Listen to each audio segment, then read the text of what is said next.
The front door clicked shut behind me like it was sealing off my old life. My scrub still smelled of antiseptic and burnt coffee from the nurse's station. I'd just worked a 12-hour shift where time stopped meaning anything, measured only in medication rounds and the quiet panic in patients' eyes when they realized no family was coming. All I wanted was silence. I dropped my bag on the kitchen chair and reached for the printer tray where Tessa's university paperwork sat today. Gareth had promised he'd handle the finance forms while I was at work. His laptop glowed on the table, screen bright in the dim morning light. I didn't mean to look. I only tapped the trackpad to check if he'd printed the documents. Then a message slid across the bottom corner like a knife finding skin. Megan, I replayed last night in my head. Say it again. Say you wish you'd chosen me. My throat closed. The chat window was still open behind it. My husband's name. His profile picture. His words staring back at me. Gareth, I think about you constantly. I can't sleep without hearing your voice. My fingers went numb. Behind me, the kettle clicked on. I turned. Gareth stood there barefoot in his joggers, mug in hand, smiling like this was just another Wednesday morning. Morning, Lee, he said. My mouth opened. Who? His smile faltered, just a fraction, then returned in a different shape. Practiced. Careful. He walked over and glanced at the screen, then sighed like I was the exhausting one. It's nothing, he said, reaching to close the laptop. I grabbed the edge before he could. Who is she? My voice came out steadier than I felt. His eyes met mine with that look I knew too well. The one that said, "Can you just not make this difficult? It's only online," he said. Just chatting. Just chatting. The words tasted like lies even as I repeated them. Gareth set his mug down slowly, like he was dealing with an unstable patient. Leanne, he said, using my full name like he was about to explain something obvious. It's not cheating. I haven't touched anyone. 23 years of shared beds, shared bills, shared grief and birthday cakes and arguments about whose turn it was to take the bins out. And he said it like this was a simple misunderstanding. Then why is she asking you to say you wish you'd chosen her? My voice was too calm, like it belonged to someone else. Gareth exhaled sharply, and something flickered across his face. You're taking it out of context, he snapped. It's just words. Show me then. No. The word hung between us like a wall. Why not? I asked quietly. Gareth's jaw tightened. Because you'll twist everything. You always do this. I blinked. I had never always done anything except make myself easy to live with. I'd swallowed disappointments like daily vitamins. I'd learned to soften my needs so our marriage could stay comfortable. And now he was rewriting history like I was the villain. He reached out and closed the laptop with a decisive click. Like closing my mouth. That's enough, he said. You're overreacting. Something inside me didn't break. It detached. A clean, quiet separation, like pulling thread from fabric without tearing it. I looked at Gareth, really looked at him, and understood. The man in front of me valued his comfort more than my dignity. He took a sip of tea, then said the words that should have been unbelievable after 23 years. If you start chatting to someone online, that would be cheating. I stared at him. The hypocrisy sat there between us like a third person. And that's when I understood. He didn't think cheating was about betrayal. He thought cheating was about losing control. I nodded slowly. Right. Gareth looked relieved. He didn't notice my face was calm for a different reason. I wasn't forgiving him. I was learning him. I reached for my phone and opened my notes app. Evidence. Gareth acted normal. Too normal. He made toast. Asked if I wanted tea. Mentioned Tessa's coursework and the neighbor's new fence like my world hadn't just shifted sideways. When I didn't respond, he nodded like my silence was agreement. You'll see, he said, buttering his toast with slow, confident strokes. You'll calm down. You always do. I sat at the table and watched him like I was meeting him for the first time. The kitchen smelled like warm bread and quiet devastation. So you think it's not cheating because you didn't touch her, I said. He pointed his knife at me. Exactly. And if I chat online, that is cheating. Because you'd be doing it to punish me, he said. Like this logic was obvious. I let that settle. He wasn't ashamed of what he'd done. He was only afraid of what I might do with it. I want to see the messages, I said again. His jaw locked. No. Why? Because you'll blow it out of proportion, he snapped. And you'll tell Syra, and then everyone will know my business. My stomach twisted, not from hurt, but from clarity. He cared more about reputation than repair. You didn't care about our business when you were sending her voice notes at midnight. Gareth slammed his mug down. Not hard enough to break it, just hard enough to intimidate. Stop! You're being dramatic. I stood, picked up my work bag, and walked toward the hallway. Gareth followed. Where are you going? To sleep. He scoffed. Fine. When you wake up, we'll talk like adults. I paused at the bedroom door. I am talking like an adult, I said. You're the one who thinks rules only apply to other people. His face hardened.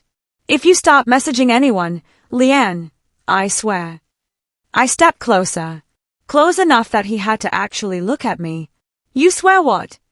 I asked softly. You'll leave? After you stayed while cheating? His mouth opened. Closed. For the first time, he had no script. I went into the bedroom and leaned against the door. My heart was racing, but my mind was clear. I opened my phone and added a second note. Control is his addiction. Then a third. I'm done being controlled. On the bedside table, Gareth's iPad lit up with a notification, and I realized he'd forgotten to lock it. I sat on the edge of the bed and stared at the iPad like it was evidence waiting to testify. The screen flashed again. Megan, I miss your voice. You promised you'd call tonight. Promised. That word hit harder than any insult could. Promises were sacred in my world. In nursing, promises look like showing up for patients who weren't even your responsibility. They look like staying calm in crisis. They look like doing right when no one was watching.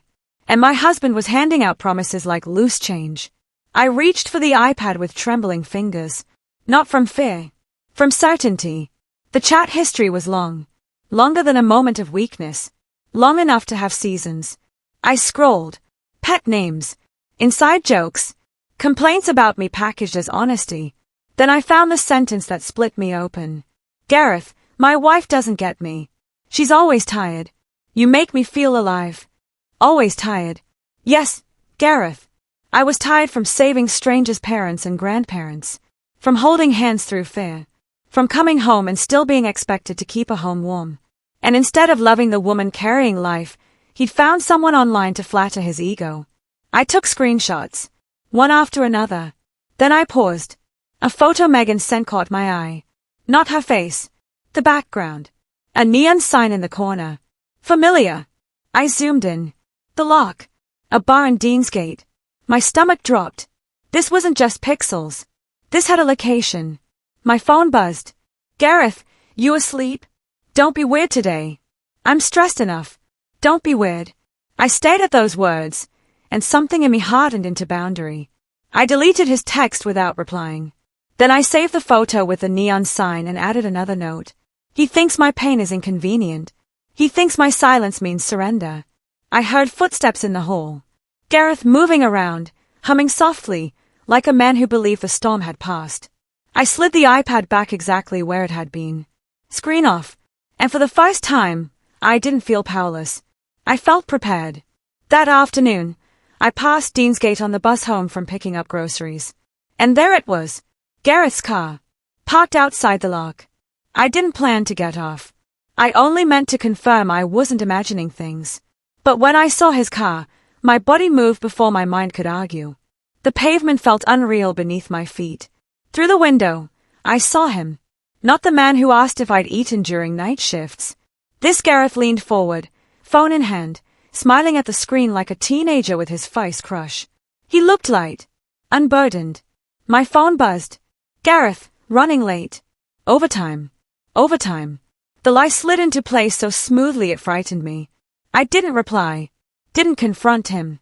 Didn't storm in and give him the scene that would let him paint me as hysterical. I watched, and stopped seeing him as my partner. Started seeing him as a man capable of lying without flinching. I walked away before he could look up. On the bus home, my chest ached, not with jealousy, but grief. Grief for the version of myself who would have begged him to choose me. That woman didn't exist anymore. At home, I opened my laptop and typed something I'd never thought I'd need. Do I need permission to open a separate bank account? The answer came back quickly. No. You never did. That night, Gareth came home humming. He kissed my cheek and asked, "Why are you so quiet?" For the first time, I didn't lie to protect him. "I'm just tired," I said.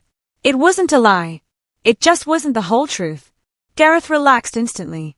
"See," he said, like he'd won. "I told you it was nothing." I looked at him properly then. The way he'd learned to wait out my feelings.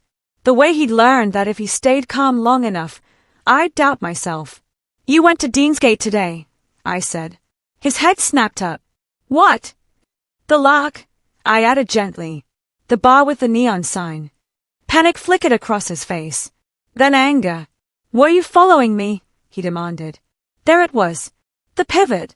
Not why does my wife know? But how dare she know? "No," I said. "I saw your car." He scoffed. "So I can't even have a drink after work without being interrogated." "Not what I said." "You always do this," he snapped. "Jump to conclusions and act like I've committed some crime." I felt something strange then. Not hurt. Detachment. He wasn't confused. Wasn't remorseful. He was defensive. "You lied about overtime," I said. "So what?" he shot back. I didn't want another lecture. Another lecture. As if honesty was nagging. "You're making mountains out of nothing," he continued. "I'm sick of walking on eggshells." I almost smiled. Because suddenly I saw it clearly. His greatest fear wasn't losing me. It was being uncomfortable. "I'm sleeping in the spare room tonight," he announced, grabbing a pillow. "Until you calm down." He said it like punishment. I nodded. "Do what you need to." He froze, confused by my lack of reaction. That night, while Gareth sulked behind a closed door, I sat at the kitchen table and logged into our joint account. And that's when I saw them. PayPal transfers. Small. Regular. Quiet. Like a secret heartbeat. One transaction had a note attached. Just a nickname Gareth used with people he felt close to. Meg. The nickname made my stomach drop. Not because it was romantic. Because it meant intimacy. I pulled up the transaction history and printed everything. Each page slid into my folder like armor. When Gareth emerged the next morning, he watched me from the doorway. "You're really dragging this out," he said. "I'm just observing," I replied. He frowned. "Observing what?" "Patterns." He laughed nervously. "You sound unhinged." I met his gaze. "You sound scared." That shut him up. Later that day, I opened a new bank account in my own name. I rerouted my salary, updated my emergency contact. Not because I was leaving, but because I was no longer betting my future on a man who'd already shown me his priorities. That evening, Gareth noticed. "Did you change your phone passcode?" he asked casually. "Yes." "Why?" "Privacy." He stiffened. "That's not how marriage works." I looked up slowly. "No," I said. "That's how control works." His jaw tightened. "So you don't trust me now?" I thought about the screenshots. The lies. The money. "No," I said calmly. "I don't." The silence stretched. Then he said it again, the thing that confirmed everything. "If you start chatting to someone else, that's cheating." I stared at him. Same rule. Different standard. That night, I downloaded an app. Not for flirting. But to test his definition of loyalty, I joined a general discussion group online. Nothing secret. Nothing romantic. Just conversation about books, music, life. I chatted, laughed, typed freely, and for the first time in weeks, something loosened inside me. Not desire. Agency. The next morning, Gareth saw the notification. "Who's that?" he asked sharply. "A group chat." His face darkened instantly. "Why are men messaging you?" "They're not," I said. "Everyone's messaging everyone." He crossed his arms. "I don't like it." "Why?"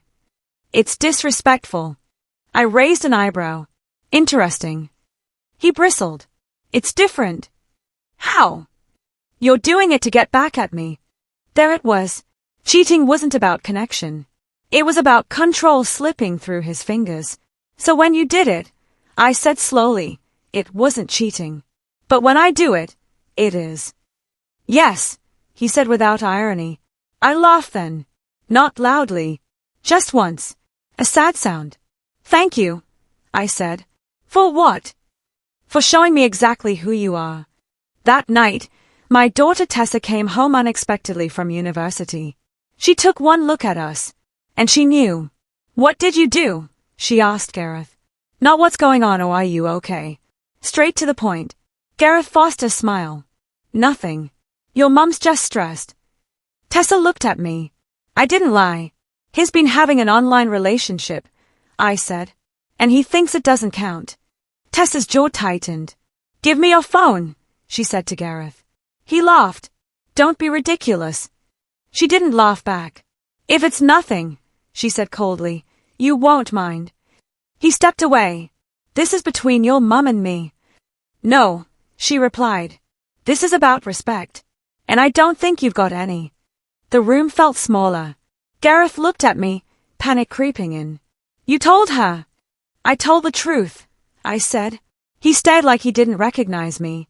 Because the woman who used to cover for him was gone. And he knew it. That night, Gareth suggested counseling.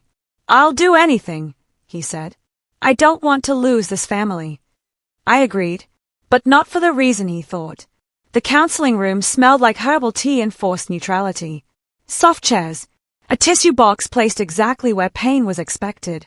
Gareth sat forward, hands clasped, performing remorse. I sat back, already done performing. The counselor asked why we were there. Gareth spoke first about miscommunication, about stress, about never meaning to hurt anyone. I waited. When my turn came, I didn't raise my voice. I'm here because my husband believes betrayal only counts when it inconveniences him. The counselor blinked. Gareth shifted. I continued, calm and precise. If this is going to work, I need full disclosure. Gareth frowned. What does that mean? Timelines, messages, money, contacts, everything. That's extreme, he snapped. I turned to him slowly. Extreme is expecting trust without truth. The counselor nodded.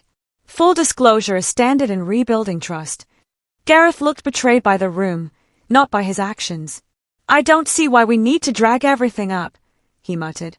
I smiled faintly. Then we don't need to rebuild anything. The counselor asked Gareth to read one message aloud. Any message. He stayed at the floor. Silence stretched. I can't, he said finally. Why? The counselor asked gently. Because it'll sound worse than it is. That was the moment the story cracked open. Gareth stood abruptly. This is a setup. You're ganging up on me. He stormed out. I stayed seated. Because for the first time, I wasn't chasing him. That evening, his friend messaged me by accident. Elliot, mate, just delete the rest. She'll get over it like always. My hands froze. Like always. I stared at the screen, not shocked, but confirmed. This wasn't a mistake. This was a pattern supported by witnesses. I typed slowly. Me. Delete what? 3 dots appeared. Disappeared. Appeared again. Then my phone rang. Leanne. Elliot said too quickly. Sorry. Wrong person. I put him on speaker and hit record. What did you mean by the rest? I asked. He sighed. Look, Gareth didn't mean harm. It was just a phase. A phase involving money transfers. I asked. Silence. A phase involving Deansgate. Who told you that? He snapped. You just did. Another pause.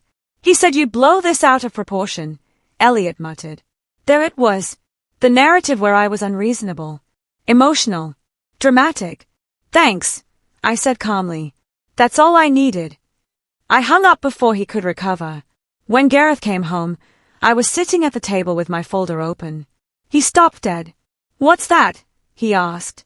Your story, I replied. And all the holes in it. I pressed play. Elliot's voice filled the room. Gareth went pale. Fine, he snapped eventually. I met her once. Once. Like that was supposed to soften it. Nothing happened. He rushed. It didn't mean anything. I tilted my head. Then why lie about overtime? He opened his mouth. Closed it. Because you wouldn't understand, he said finally. I nodded. You're right. I don't understand choosing a stranger over your marriage. He ran his hands through his hair.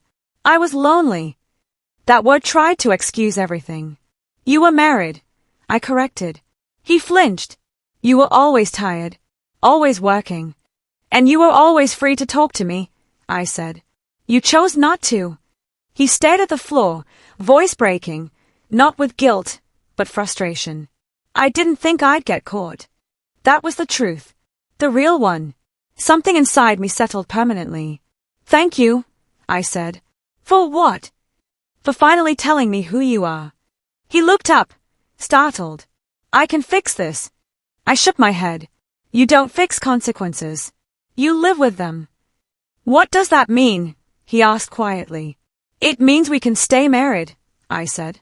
But the marriage changes. Gareth leaned forward eagerly. Anything. No access to my phone. No private messaging with strangers. Full financial transparency. Counseling continues with disclosure. And trust? He asked softly. I met his eyes. No. That part is gone. His face crumpled. Then what's the point? The point, I said calmly, is that you don't get to destroy me and still have the same version of me. He cried then. Real tears. Too late. I can't live without your trust, he sobbed. I felt no satisfaction. No cruelty. Just truth. You already did, I said. You just didn't tell me. That night, Tessa overheard us. She stood in the doorway and said quietly, Dad, you broke her. Gareth looked like he'd been punched. The next day, the other woman reached out to me. Megan, I didn't know he was still fully with you. He said things were basically over. I stared at the screen. Of course he did. I replied once. Me, he was lying to both of us. I'm not angry with you. I'm done competing. Her response came fast. Megan, you deserve to know everything. Do you want the screenshots? My heart didn't race. Didn't ache. It felt steady. Yes. I typed. The messages poured in. Complaints about me. Promises to her. Fantasies about a future that never existed. And there it was again. She doesn't get me. I forwarded one screenshot to Gareth. No caption. He stormed into the room minutes later. Why are you talking to her? He yelled. I looked up, calm as ever. You taught me how, I said. And for the first time, he realized he'd lost control completely. Gareth didn't sleep that night. I know because I didn't either, and every time I passed the spare room, I heard him pacing, sighing, rehearsing apologies like lines in a script. By morning, he was ready. He made breakfast. Proper breakfast. Eggs, toast, the good butter we saved for weekends. He set the table like it was an anniversary. I'm sorry, he said, eyes red. I'll do anything. I'll block her. Delete everything. Prove it. I sat down, not because I was moved, but because I wanted to see how far fear would push him. Delete doesn't equal repair, I said. He nodded frantically. Then tell me what does. I studied him. 23 years ago, this man had promised to protect me. Now he was negotiating for access to the remains of my affection. You already told me the truth, I said. You didn't think you'd get caught. His face collapsed. That wasn't. It was, I interrupted gently. And that's why this hurts the way it does. He reached for my hand. I pulled it back. Not dramatically. Just enough. He noticed. And the panic in his eyes told me everything. The flowers arrived at work the next day. Big ones. Expensive ones. A car that said forever yours. My colleagues raised eyebrows. Someone smiled knowingly. I smiled back. At home, Gareth booked a weekend in the Lake District. Sent screenshots. Mentioned memories. Laughed louder than usual. He posted an old photo of us online. Captioned grateful for my wife. The performance was flawless. But something strange had happened. None of it reached me. It was like knocking on a house that had already been sold. I'm trying, he said that night. Can't you see that? I can, I replied. That's not the problem. Then what is? You're trying to get back what you lost, I said calmly. not to become someone who wouldn't lose it again. His face hardened. That's unfair. No, I said. It's accurate. That night, while Gareth slept, his phone buzzed. I didn't check it, because I already knew what it meant when a man panics. He looks for reassurance elsewhere. And this time, I didn't need proof. Megan confirmed what I suspected. Megan, he told me he couldn't just disappear. Said he felt trapped. Trapped.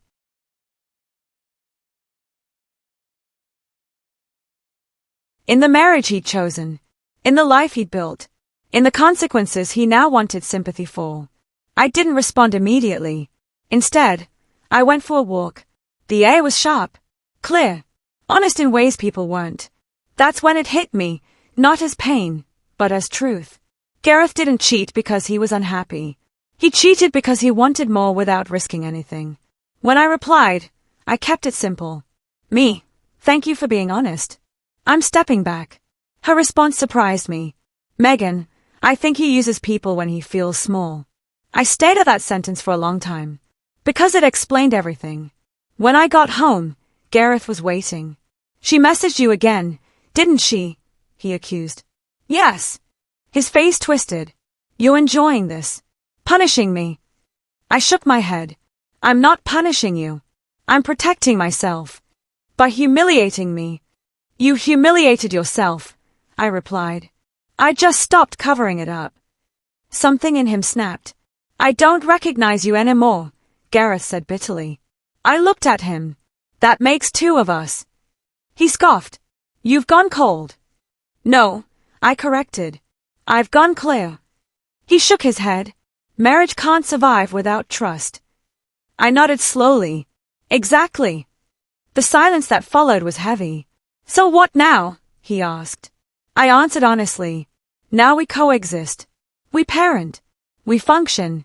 We're polite. Maybe even friendly. And love? He asked quietly. I didn't hesitate. That version of love died the moment you taught me I wasn't safe with you. His face crumpled. I didn't mean to. Intent doesn't undo impact. I know, I said softly. That's the worst part. That night, I slept better than I had in weeks. Because clarity is restful. Months passed. Gareth and I still lived under the same roof. We laughed sometimes. Shared meals. Planned holidays carefully. To outsiders, we looked healed. But inside, something was different. I no longer asked questions I didn't want answers to. I no longer checked his mood before speaking. I no longer shaped myself to keep the peace. And Gareth felt it. He felt the absence of emotional access more than he would have felt a divorce. One night, he said quietly, I miss how close we used to be. I met his eyes. So do I said. But I don't miss who I had to be to keep it. He swallowed hard. That was the price. Not rage. Not revenge. Just permanent distance. It happened on an ordinary Tuesday. No argument. No accusation. Gareth stood in the kitchen watching me pack leftovers with the efficiency of someone who no longer negotiated space. Are you ever going to forgive me? He asked. The question wasn't angry. It was tired. I didn't answer right away. I wanted to be precise. I forgave you weeks ago, I said. Relief flooded his face. Too quickly. But forgiveness isn't trust, I added. Forgiveness is me choosing not to poison myself with resentment. His relief drained. So you'll never see me the same. I shook my head slowly. You don't see character. He ran a hand down his face. Then why stay? I met his eyes. Because leaving isn't the only way to choose yourself. That unsettled him more than any threat. Staying meant I no longer sought reassurance. I stopped asking where he was going. Stopped asking who he was texting. Stopped asking if we were okay. At first, Gareth enjoyed the quiet.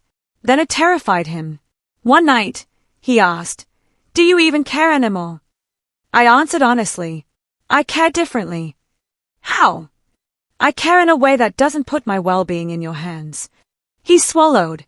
That sounds lonely. It was lonelier before, I replied. He tried to argue. Tried to convince me that love required vulnerability.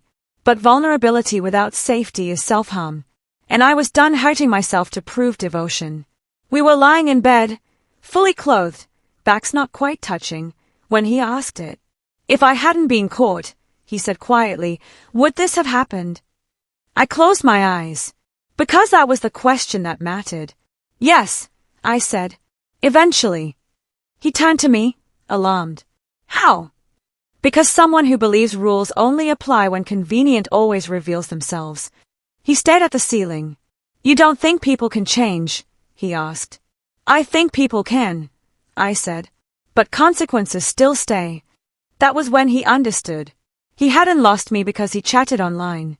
He lost me because he taught me who he was when he thought I wouldn't leave. We were having coffee when he asked it. No drama. No tears. Just a man asking for absolution. Will you ever trust me again? I put my mug down carefully. No, I said. He flinched like he'd been struck. But I'm here, he said. I stayed. I did everything you asked. I know, I replied. And that's why we can coexist. He stayed at me, stunned. You're saying I can do everything right and still never get it back? Yes. His voice cracked. That's not fair. I nodded. Neither was what you did. Life doesn't balance scales. It teaches. Gareth realized then that trust wasn't a reward for good behavior. Time passed. Friends assumed we'd worked through it. They saw shared meals, joint plans, polite affection. They didn't see the boundary that never moved. I no longer collapsed into him after hard shifts. I no longer told him my fears. I no longer needed him to understand me. And that absence reshaped everything. One evening, Tessa hugged me and whispered, You're different.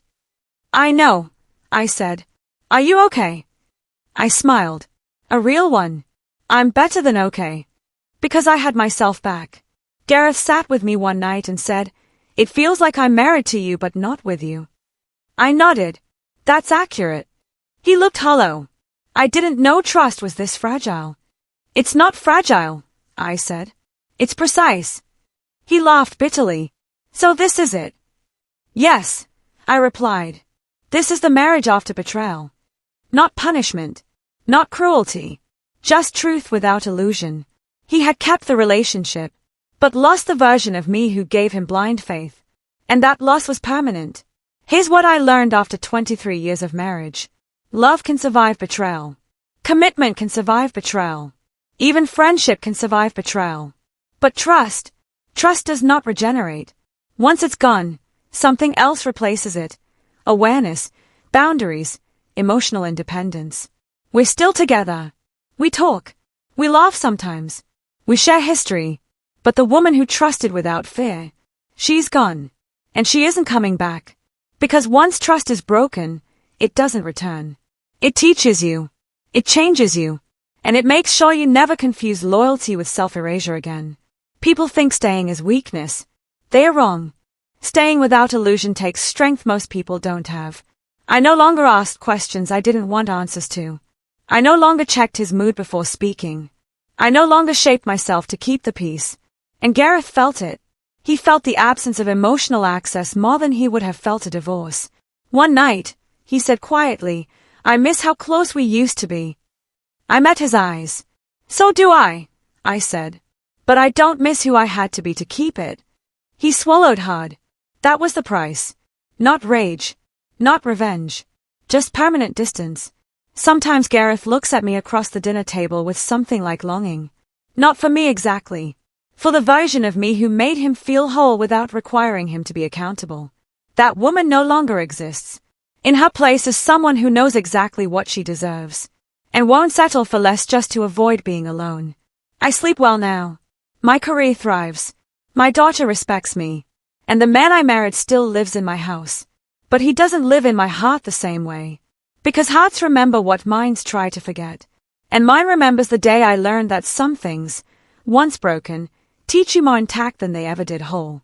Gareth will spend the rest of our marriage trying to earn back something that doesn't exist anymore. Not because I'm cruel, but because trust isn't a thing you rebuild. It's a thing you either have or mourn. And I'm done mourning. I'm living. Fully. Clearly. Honestly. Without the weight of pretending I'm safe where I'm not. That's the lesson. Not that betrayal ends love, but that it ends the version of love built on blind faith. And what remains is something more honest, More careful. More true. Gareth asked me once if I'd ever stop being angry. I told him the truth. I'm not angry, I said. I'm awake. And that, more than anything, is what he can't forgive. Because an awake woman doesn't need to be managed. She just needs to be respected. And respect is the one thing he never learned to give without conditions. So we stay. We coexist. We parent our daughter and pay our bills and pretend for the neighbors that everything is fine. And it is fine. Just not the way he thought it would be. Because fine doesn't mean fixed. It means functional. And functional is all I'm willing to offer a man who taught me that his comfort mattered more than my dignity. Here's what nobody tells you about staying after betrayal. It's not noble. It's not weak. It's just a choice. And every day, I choose it again, not for him, but for me. Because leaving would have been easy. Staying and refusing to be the same woman who got hurt, that takes everything. Gareth will never understand that. He'll spend years trying to get back to normal. But normal died the day I opened that laptop. What replaced it is something harder. Something real. A marriage where I'm present but protected. Where I'm kind but not available. Where I love him in the way you love something you've outgrown but can't quite let go of. And maybe that's enough.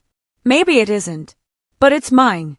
And after 23 years of making myself small to fit someone else's idea of a good wife, that's the only thing that matters. I learned this. Trust never comes back. But you do. Stronger. Clearer. Whole.